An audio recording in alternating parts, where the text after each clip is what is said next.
You must have cunningly stolen someone else's credit. I don't trust a dull man like you. You are stepping down from this project as well. Having someone like you represent our company is an embarrassment." The president's daughter's words were utterly unreasonable, one-sided, and dripping with contempt and discrimination. Suddenly, something inside me exploded. Embarrassment, I see. Well then, I'll step down as the project manager, and while I'm at it, I'll resign from this company too. To my breaking point, the two villains just smirked with pleasure. Don't leave any trace of a dull man like you in our company. You'd be a stain on our reputation. Clean up everything and get out quickly. With these cruel, final words, she pushed me away. At that moment, I decided, what would really happen if I erased all traces of myself? I resolved then to make these corrupt villains realize the true impact. I'm Chris. This year, I turned 30, just another regular guy working a white-collar job. Today, I'd like to share how even a plain guy like me can change dramatically, just by adjusting his mindset. Born in the suburbs of New York, I wasn't particularly bright as a child and didn't have any special talents. From elementary school, I was what you'd call one of the crowd. I was the kind of kid who blended into the background in a class full of average students. My grades were always below average, and I wasn't athletic, making sports days a real pain. When I moved up to middle school, I joined the basketball team as a typical average kid because it was the most popular club. Since our school team was not strong, we often got thrashed in games, and I have no fond memories of any tournaments.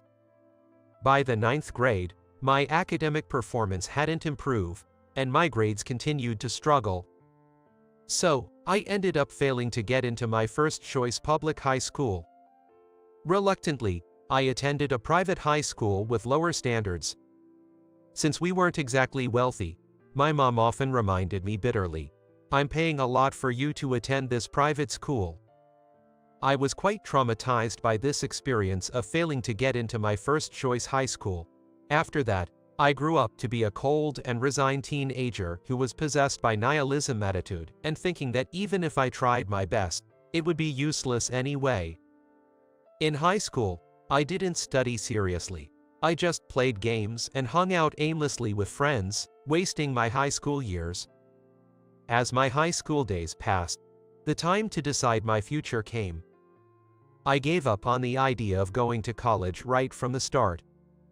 Thinking I'd probably fail even at a low-ranked university, I decided to get a job right after high school. I applied to various companies, including civil service positions, but didn't do well. Somehow, I managed to land a job at a fairly large company called Ace Trading.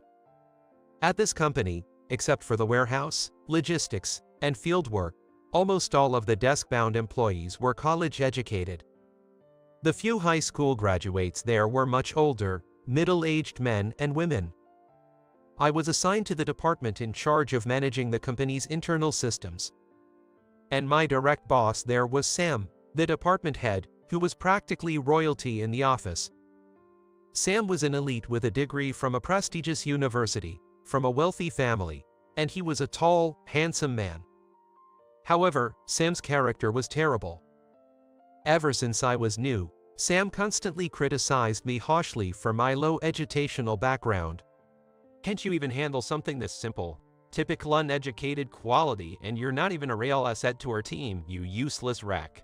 These were the kinds of insults I faced daily from Sam. I hated Sam's torment and abuse, but I convinced myself, well, I'm lowly educated. Maybe it's true that I'm useless. My self-esteem was low compared to everyone else, especially since my failure to get into the high school. So even when Sam berated me, all I could do was weakly apologize.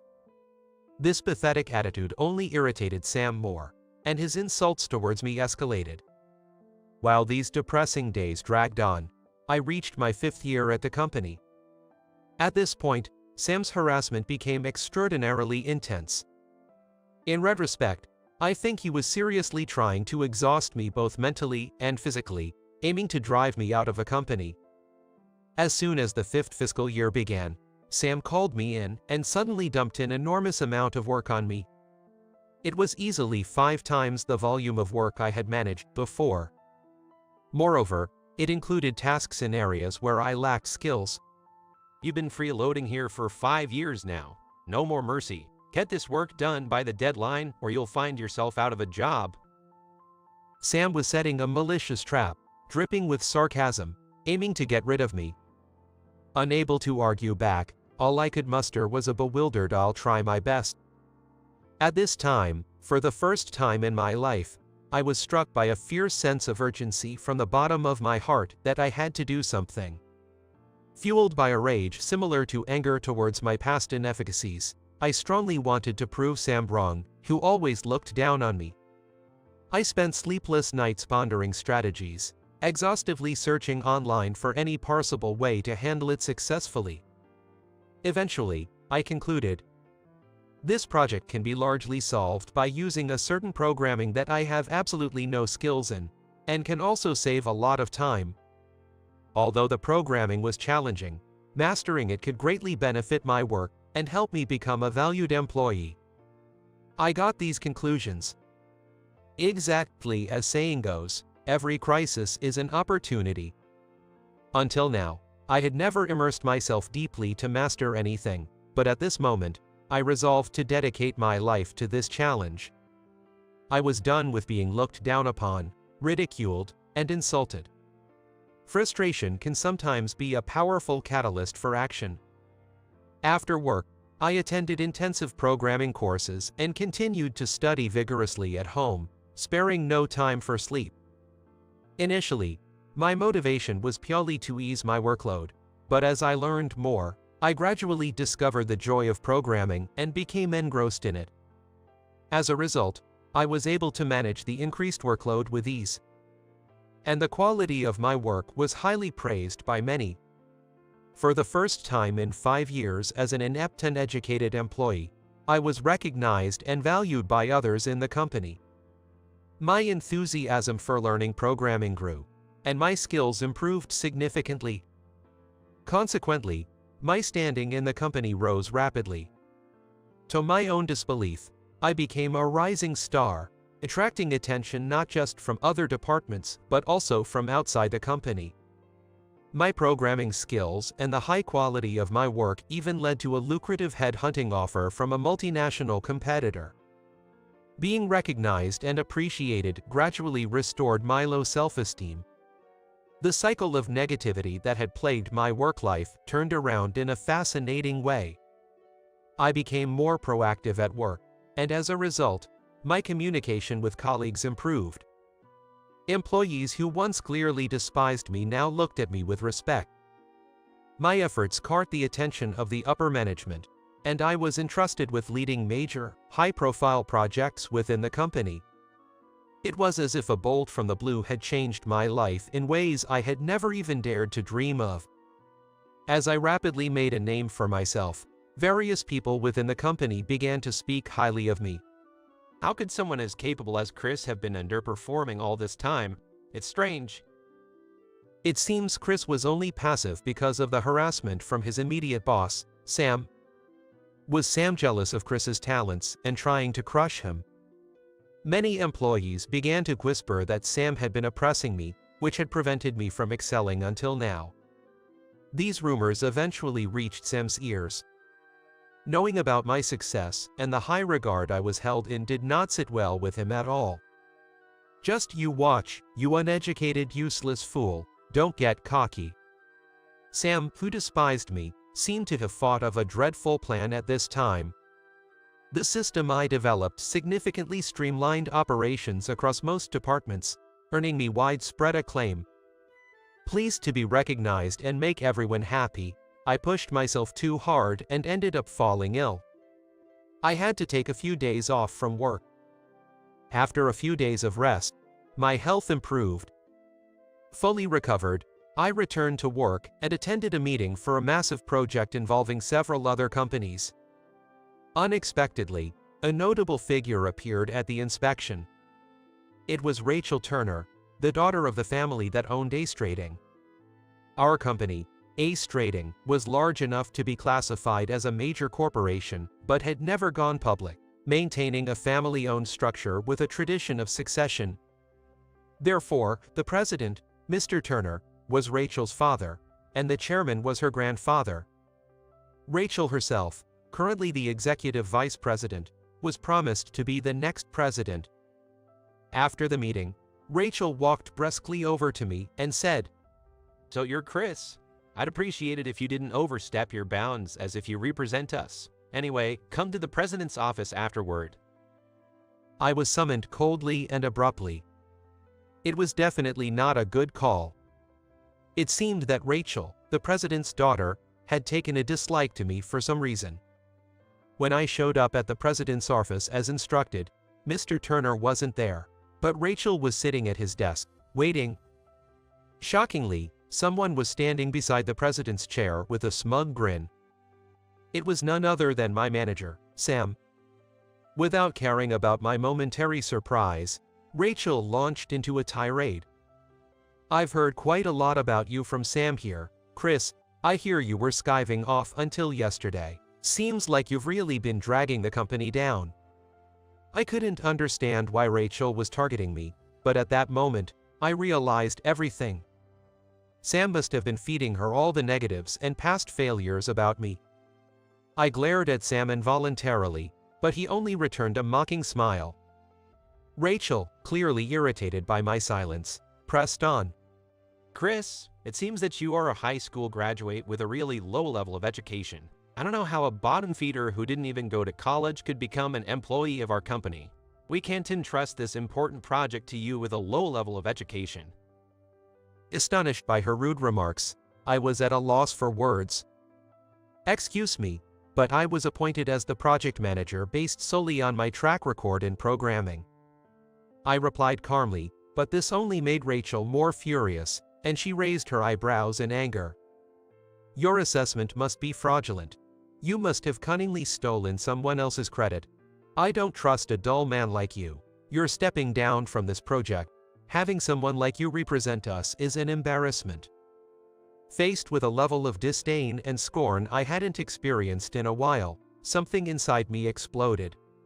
"Embarrassment? Okay, I understand. Then I'll step down as the project manager, and while I'm at it, I'll resign from this company as well." I had finally reached my breaking point.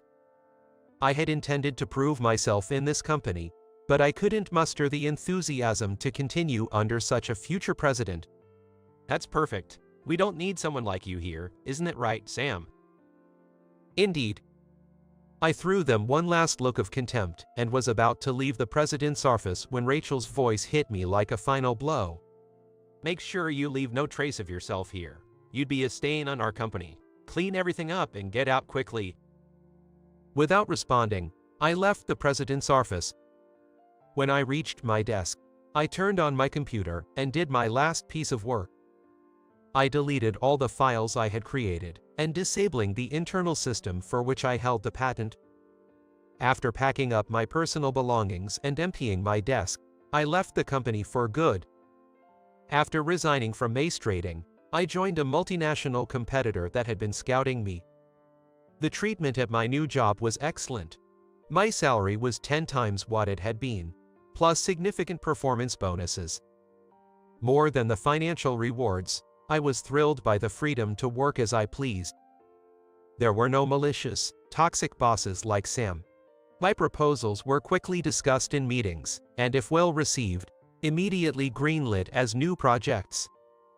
Since the switch, I have truly enjoyed my programming work like never before. Leaving Ace Trading was truly the best decision. Ironically, I find myself grateful to Rachel and Sam. What happened to Ace Trading after I left? Following Rachel's parting words, the system I deleted became inoperable, and the company plunged into chaos. I had anticipated this, so I warned Rachel and Sam when I left. "It's fine if you drive me out, but if you erase my traces, no one will be able to use the system I developed." Still, Rachel and Sam scoffed and laughed it off. No, it's actually convenient. Let's scrap that pathetic system you developed. I've always hated it. We'll just create a better one." Even after I warned them out of kindness, they responded with such ingratitude that I said, "Oh, really? Then please do as you please. But don't come prying to me later because I won't know anything about it." And I left the company with that ultimatum. However, afterwards, each workplace within the company fell into complete panic. It was only natural, as the core internal system suddenly stopped working, and it was replaced by a less convenient and inferior system every step of the way. Employee dissatisfaction and stress peaked, and they flooded Rachel and Sam with complaints. It's because you drove Chris out that this has happened. It's not working at all. Do something, bring Chris back. Or apologize to him and let us use his system. The employees were furious, nearly attacking Rachel and Sam, but they remained defiant. How can we do such a humiliating thing? Figure it out yourselves. That's your job. Chris is not needed here, so there's no way we'll bring him back. Just adapt and use a new system. Faced with such insincere and irresponsible answers, the employees snapped. Unable to endure a workplace that only demanded self-help from its staff, employees began to resign one after another, creating an extraordinary situation. Once that cycle started, it didn't stop. Initially, the company tried to compensate for the staff shortage by hiring temp agencies, but that quickly reached its limits, and operations began to falter. Across the company's departments, the quality of work significantly dropped, and gaps in transactions and other credibility issues arose. As a result, Ace Trading's social credit dropped to the extreme, and its longtime business partners cut contracts one after another. Furthermore, the financial statements continued to show significant operational deficits, leading to insolvency, and eventually, Ace Trading went bankrupt. After the bankruptcy, under corporate restructuring laws, the multinational company I joined acquired Ace Trading, and the earnest employees were retained. However, Rachel and the former management family were ousted. Sam, her sycophant, was completely dismissed as well. Interestingly, it was only then that Sam came to seek my help. Dismissed and cornered, he desperately turned to me, his supposed enemy, begging for help. I took care of you so much in the past. Please, can you help me fix things? I was utterly astounded by Sam's audacity. You took care of me? You mean you harassed and looked down on me? If I am to appeal anything to the higher-ups, it would be to advise them not to hire someone deceitful and mean-spirited like you. In response to my words, Sam was furious and pretended to throw his phone, but he stopped halfway and left dejectedly. I heard through the grapevine that for a while, Sam's wife worked in the nightlife industry to maintain their lifestyle, but that didn't last long. Eventually, they had to sell their luxury condo near central New York and move to Connecticut. His daughter, who had been attending a prestigious private elementary school, was transferred to a public school in Connecticut, as they could no longer afford the tuition. Sam is now crawling around as a salesperson in a Connecticut real estate company unrelated to his previous work. Naturally, for someone who only learned to get ahead by scheming, this was to be expected. Now, not only Sam but his entire family is experiencing hardship and exposed to the harsh realities of the world. The Turner family, the business owners, has also fallen into decline. Rachel and her father's luxurious New York homes were sold, and now they live quietly in the suburbs of San Diego. It took time, but it was indeed a fitting end for such wicked people, just like the saying, "Heaven's net is wide and lets nothing through." What goes around comes around. As for my current situation, thanks to my successive achievements at the multinational company I joined, I have become well known in the industry. After further leveling up and developing new systems and apps, I gained enough confidence from the royalties alone to go independent, and last year, I finally started my own company. Now I'm running my own business. It is challenging, but every day is fulfilling and enjoyable. Being able to work with excitement every day is a truly fortunate thing, when I think about it. Looking back, I regret my apathetic and half-hearted teenage years following my failure, But I also recognize that it is precisely those setbacks that have led to where I am now.